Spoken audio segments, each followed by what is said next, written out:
Okay, so ever been in that awkward spot, trying to impress someone important? Like a boss, maybe? Yeah. Or, yeah, cat. Definitely judged by cats. Right, and you feel like one wrong move and bam, total disaster. Well, imagine that, but like way bigger, giant mythical machines. And your whole city might sink. Literally. Yeah, end up underwater. That's kind of the vibe we're diving into today. You've absolutely nailed the feeling of the Age of Atlantis, though. It's high stakes, definitely. A bit absurd, too. Totally. Build this amazing city, but, don't annoy the sea god. Exactly.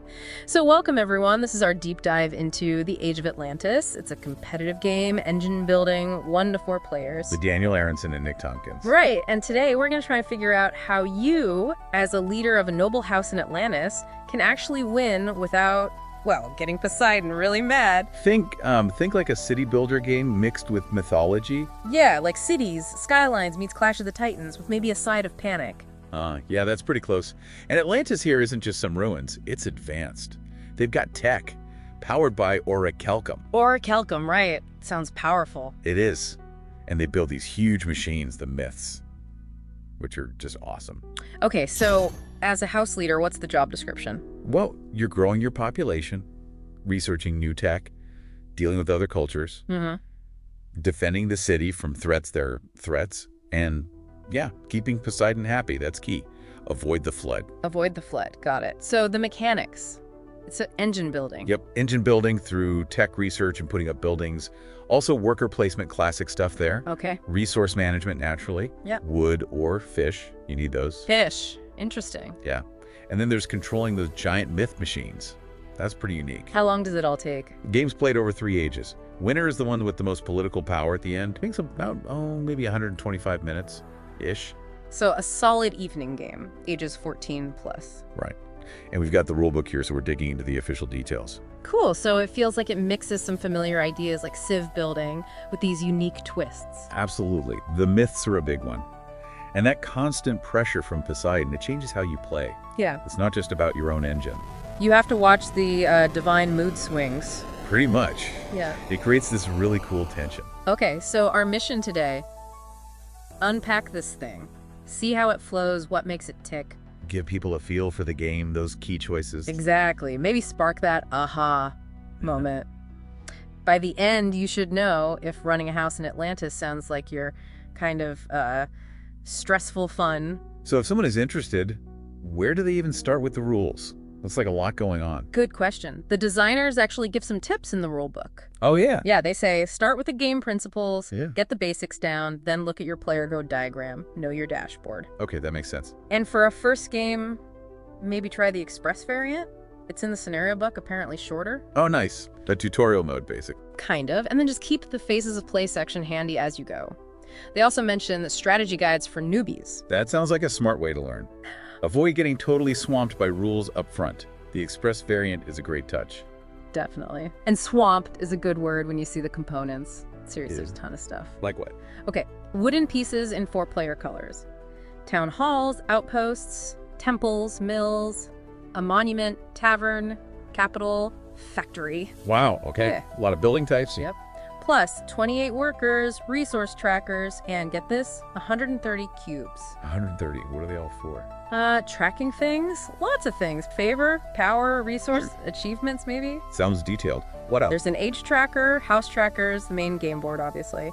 4 myth boards. One for each type of myth. Exactly. Player boards, dice, age cards, fury cards. Fury cards. Sounds ominous. Yeah, related to Poseidon. Then there's Poseidon's statue mini, the myth minis themselves, Pegasus Minotaur, Cerberus Centaur. Oh, cool. Actual miniatures. Yep. Contract cards, Plato cards, whatever those are. Plato cards. Huh. Strategy guides, water gems in a bag, and a first player pin. Cute. Okay, yeah. That's a packed box. The minis sound like they'd really add to the theme. Totally. So setting it all up, you lay out the board, shuffle the Age and Fury decks. Standard stuff. Then you roll a die to see where Poseidon's statue starts pointing. That territory gets special attention. Ah, so his influence is immediate. Seems like it. There's some tweaks based on player count too, like adding some age 1 tiles for more players. Makes sense. More competition. Someone gets a first player pin, set the trackers, and yeah, new players can grab a random strategy guy if they want. So the setup itself kind of sets the stage, Yeah. with Poseidon looming and maybe some early interaction points. Right, then player setup, you grab your player board, your wooden bits. Your color stuff. Yeah. House Saltus gets a bonus contract card, apparently. Oh, asymmetry from the start. Nice. Then you set your trackers. Favor starts at 5, political power at 0, resources wood or fish start at 8. So, decent starting resources. Seems okay. Then the cool part. You randomly get a myth board and the 3 matching minis for it. Oh, random. So you don't pick your myth. Nope, random draw. You put worker cubes on its attribute tracks to show its starting stats. Interesting.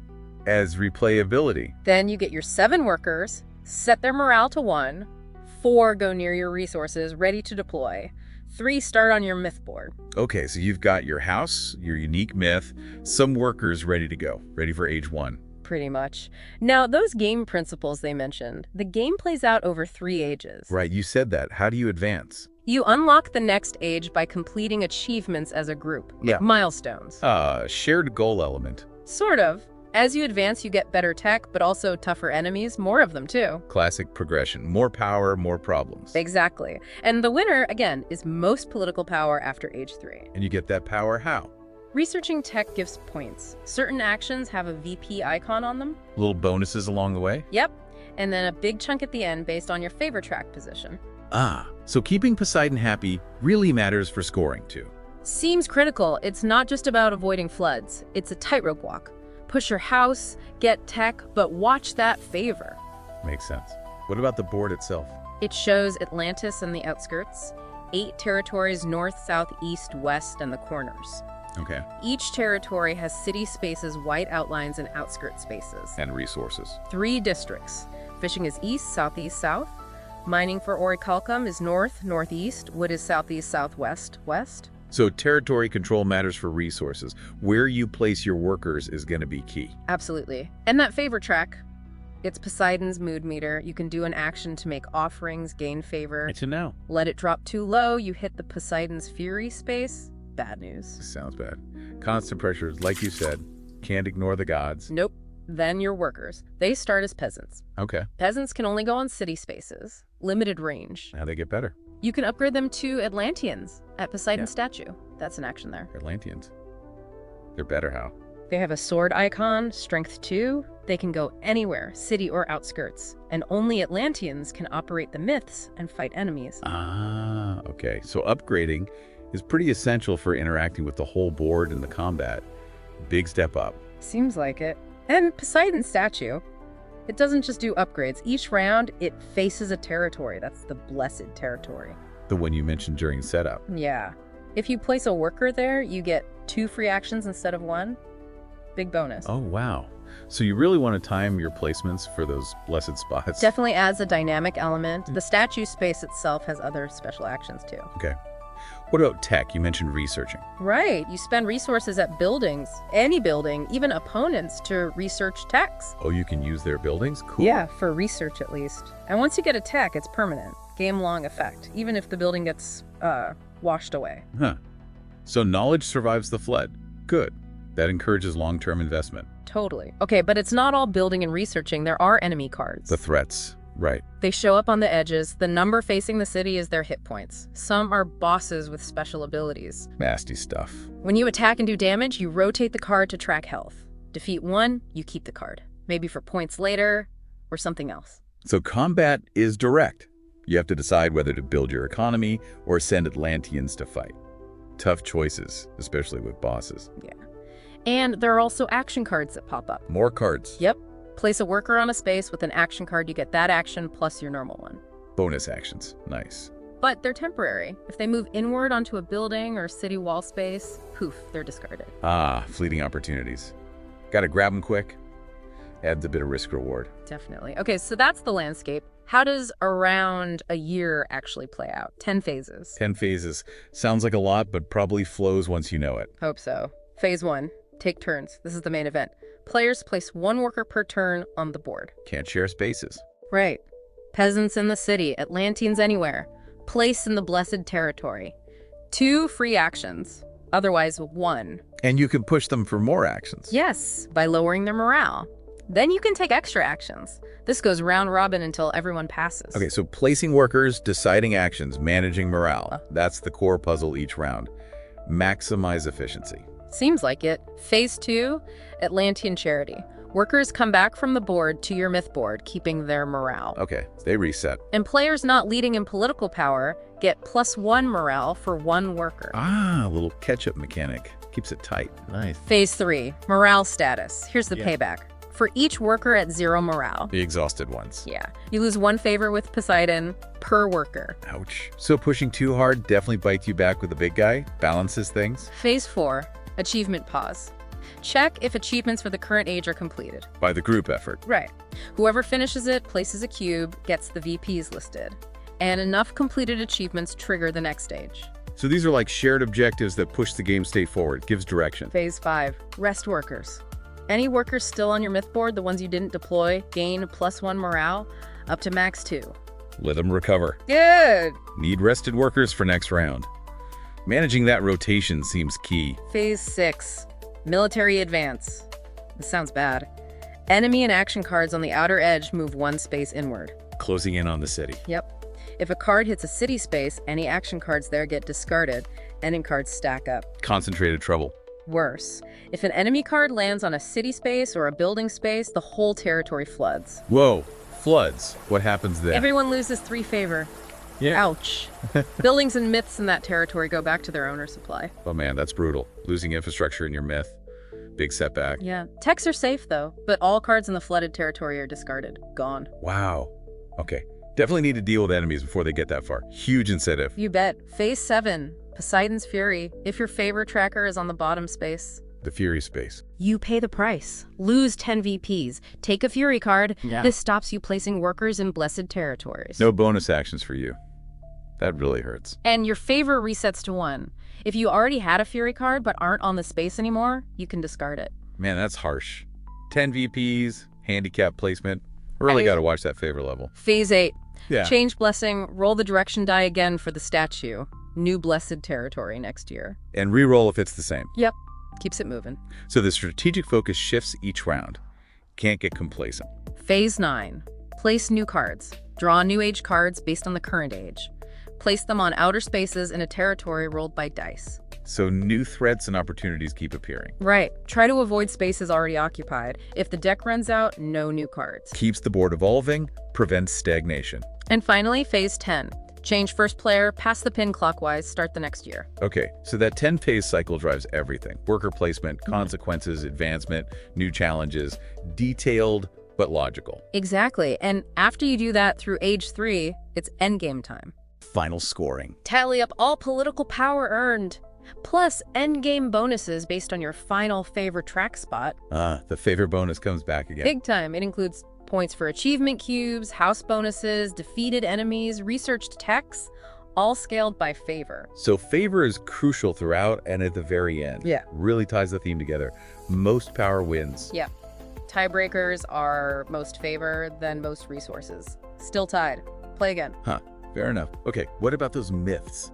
You said they were special. They really are. They're worker placement spots on your myth board. Only your workers can use your myths. So it's like a personal action hub? Kinda. When you place a worker there, they do a myth action. Gather, attack, move. Yeah. These have attributes you can upgrade at the temple. Upgradable myth powers. Cool. And each myth has a unique special action. That's where they really differ. Okay, this sounds like the really unique part of the game. Asymmetrical powers? Totally. Let's take Pegasus. Its special is Shuttle. Lets you take a worker from your myth board and place it instantly onto any non-myth space in Pegasus's territory, even an occupied space. Whoa, bypass placement rules. That's huge. Up to twice a year, imagine. Gather wood plus VP from tech, move Pegasus plus VP, attack an enemy plus VP from techs, then shuttle a worker out to grab something plus VP. Wow, that's a massive combo turn. So much potential for clever plays and big point swings. Right. Then there's Cerberus. His special is Retrieve. Simpler. Grants 2 fish, 2 ore, 2 wood. Just a solid resource boost, reliable. Yeah.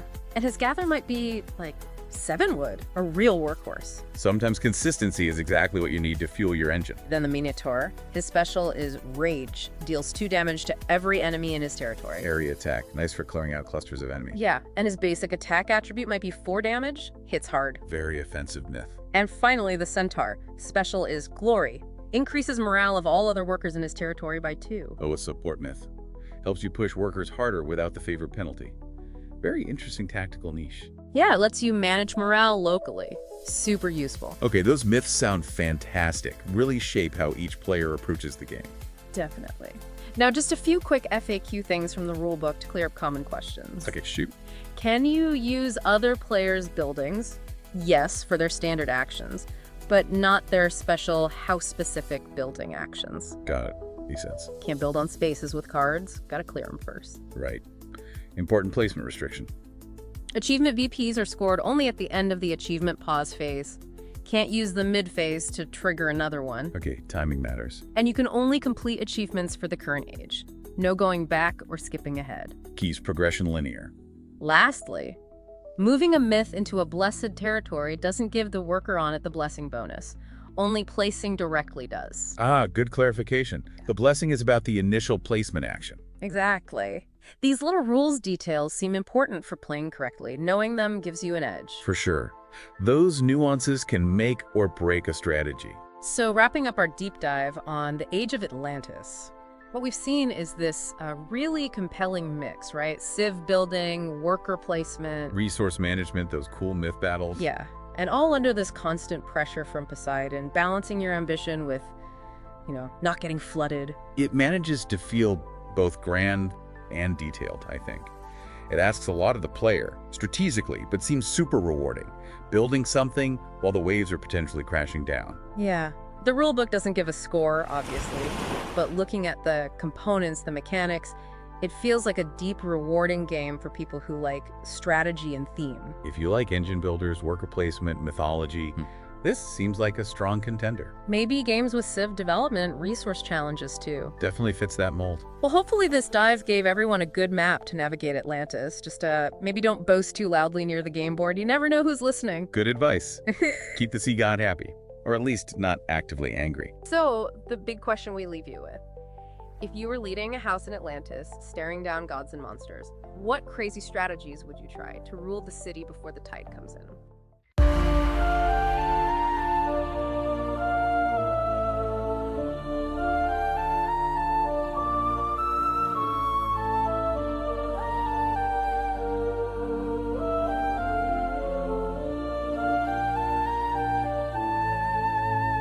In the heart of the ocean, the city awakes, where titans once walked, now ambition takes shape. 5 noble houses rise under stars, fighting for glory, for favor of gods afar. Monuments tower, districts align, politicians plot underwater and brine. Inventions of light, secrets of flame. One house shall conquer, one name shall remain. In the age of Atlantis, we build and betray, we rise and we fall. In the age of Atlantis, only the bold shall answer the call. With science and myth in the palm of our hand, we shape the fate of a drowning land. In the age of Atlantis.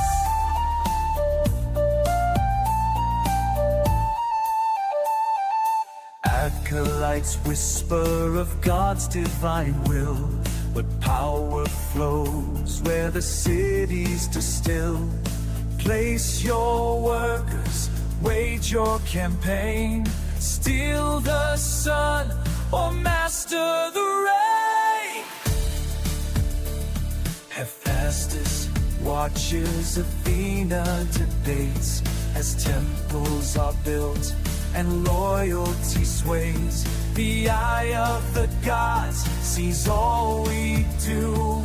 One wrong move and they'll punish you.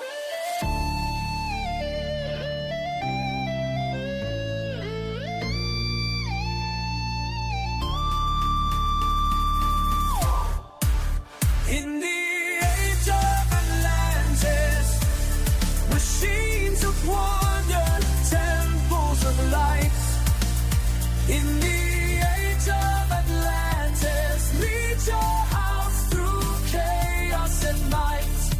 with myth and mind.